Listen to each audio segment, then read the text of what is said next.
সরকারি চাকরিতে প্রবেশের বয়স ৩৫ বছর করবার দাবিতে শাহবাগে চাকরি প্রার্থী এবং সাধারণ শিক্ষার্থীদের মহাসমাবেশ চলছে। সেখানে থেকে সরাসরি জানাতে যোগ দিচ্ছেন সানি মৃধা। সানি, দাবি আদায়ে নতুন কোনো কর্মসূচি দেয়া হবে কিনা বিস্তারিত বলবেন।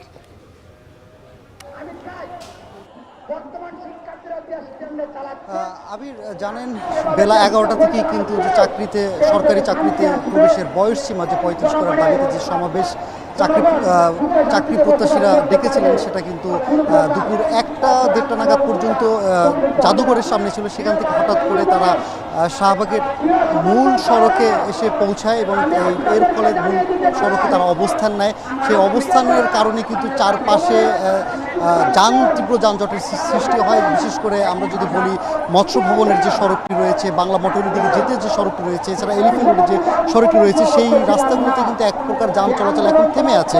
তবু তারা তাদের যে দাবি, তাদের যে এক দফা দাবি যে সরকারি চাকরির বয়স সীমা 30 থেকে বাড়িয়ে 35 করার বিষয়টি যদি এখন পর্যন্ত তারা যেটা বলছে যে তাদের দাবি না মানা পর্যন্ত তারা এখানে অবস্থান কর্মসূচি করবেন। এই দলকে যারা নেতৃত্ব দিচ্ছেন, যে আন্দোলনকে যারা নেতৃত্ব দিচ্ছেন, তাদের সাথে আমার কথা হয়েছিল। তারা বলেছে যে আইন উপদেষ্টার সাথে তারা কথা বলেছে এবং আইন উপদেষ্টা তাদেরকে আশ্বস্ত করেছে তারা নিরপেক্ষ একটা কমিশন গঠন করবে।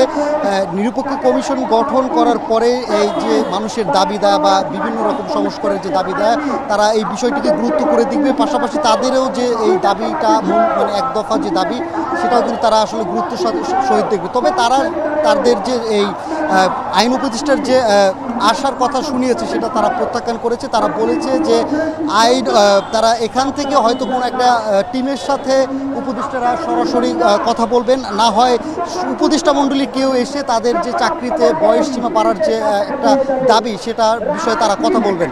তো আবির, চাকরিতে বয়স সীমা বাড়ার সবশেষ দাবিতে যে আন্দোলন হচ্ছে, সেখান থেকে সবশেষ এই ছিল আমার কাছে। সরকারি চাকরিতে বয়সসীমা ৩৫ করবার দাবিতে শাহবাগে বিক্ষোভ চলছে, সেই খবর জানাচ্ছিলেন সহকর্মী সানি মৃধা। দেখছেন এখন।